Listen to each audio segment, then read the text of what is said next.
Welcome to This Explainer. Okay, if you're running a business in the print industry, or honestly any operation that relies heavily on massive, expensive capital equipment, you know that keeping your technology current isn't just a nice to have, it's absolutely crucial for your survival and growth. But upgrading your presses, binders, or cutters comes with a huge operational challenge. How exactly are you going to pay for them? Today, we're unpacking the financial, tax, and accounting strategies behind acquiring new capital equipment. We're going to take a lot of complex financial regulations and transform them into clear, actionable insights so you can confidently build the production floor of your future. So here's our roadmap for this explainer. 1. The big equipment dilemma. 2. ASC 842, the new rules. 3. Equipment as a service. 4. The Section 179 advantage. And 5. Making the smart choice. Let's get right into it. All right, Section 1, the big equipment dilemma, navigating massive operational needs.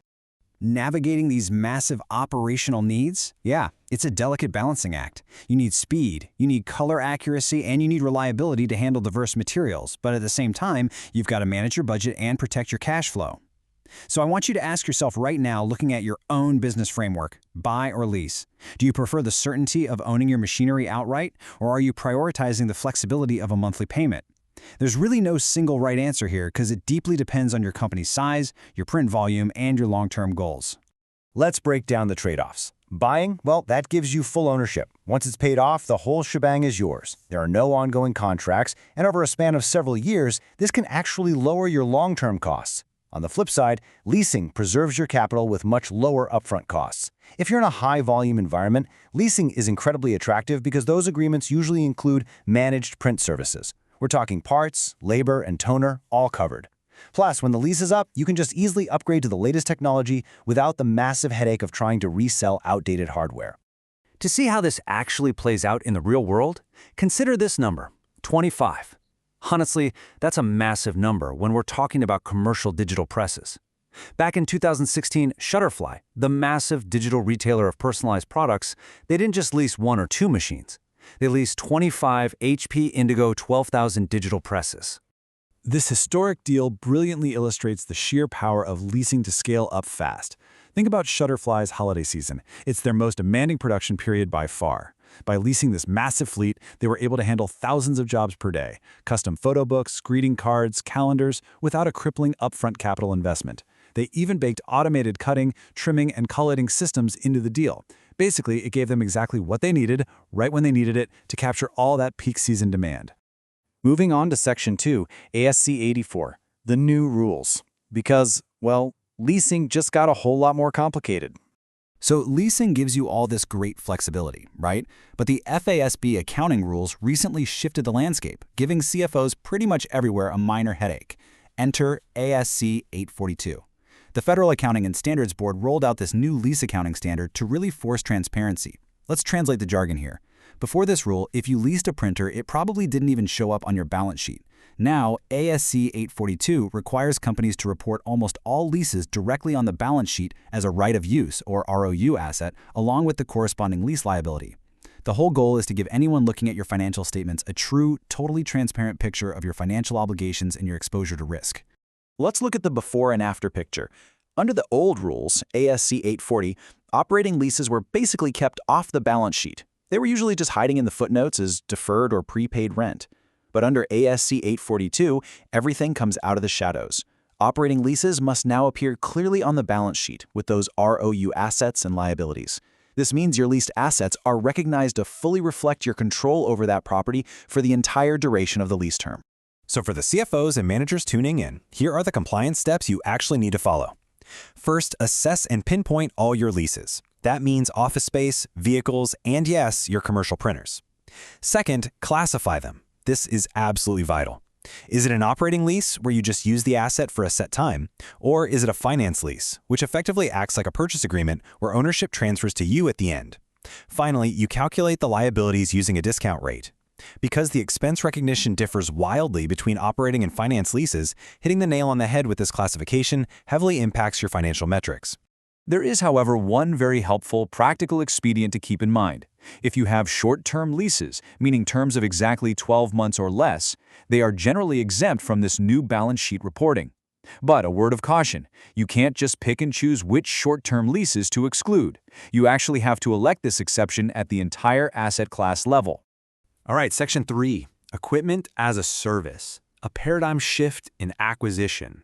So if leasing is getting a bit too complicated, let's explore a really exciting third pathway that bypasses the whole buy or lease debate entirely. It's known as Equipment as a Service, or EaaS. A perfect example of this is the strategic partnership between Heidelberger Druckmaschinen, who are a global market leader in printing presses, and the Munich Re Insurance Group. In this setup, Munich Re essentially takes over the investment of the machine. This allows print shops to modernize their production capacities without those heavy, capital-intensive upfront investments.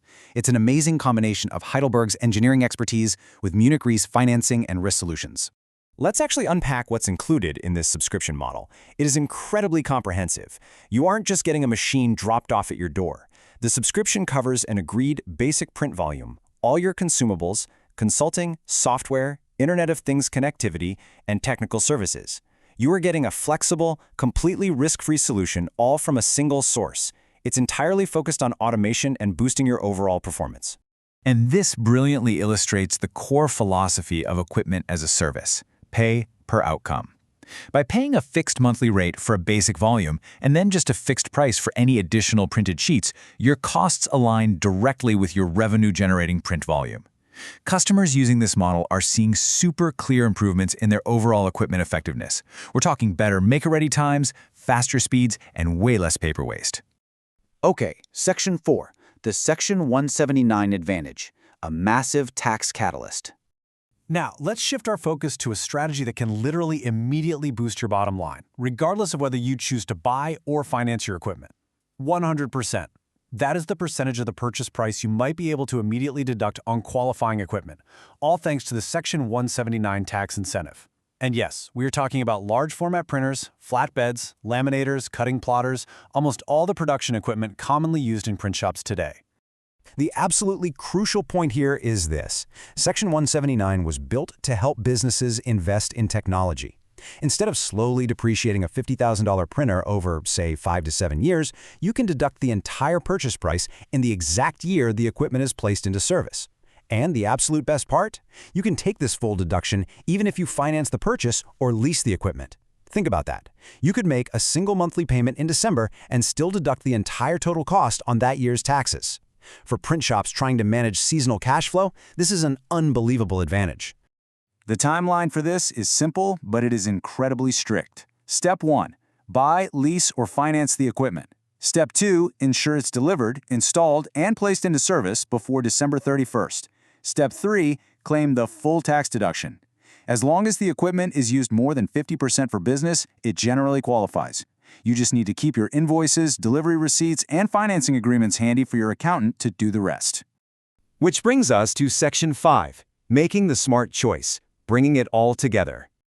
We have covered a tremendous amount of ground today. So to synthesize everything we've talked about, here are your key takeaways. First, always align your equipment acquisition with your specific print volume and long-term growth plans. There's definitely no one-size-fits-all. Second, because ASC 84.2 has moved operating leases onto the balance sheet, you should definitely consider using automated accounting software to streamline your compliance and calculate those liabilities accurately. Third, never leave money on the table. Leverage tax codes like Section 179 to turn a necessary equipment upgrade into an immediate return on investment. And finally, keep an open mind toward innovative equipment as a service models that allow for risk-free scaling based on your actual print outcomes. Which brings us to our final thought. The accounting rules might have changed, but the financial pathways to upgrading your equipment have honestly never been more flexible or creative. So as you look at your own business, I want to leave you with this question. What does growth look like for your specific shop? Take a close look at these tools, sit down with your financial advisors, and start building the production floor of your future. Thank you so much for joining me for this explainer, and keep learning.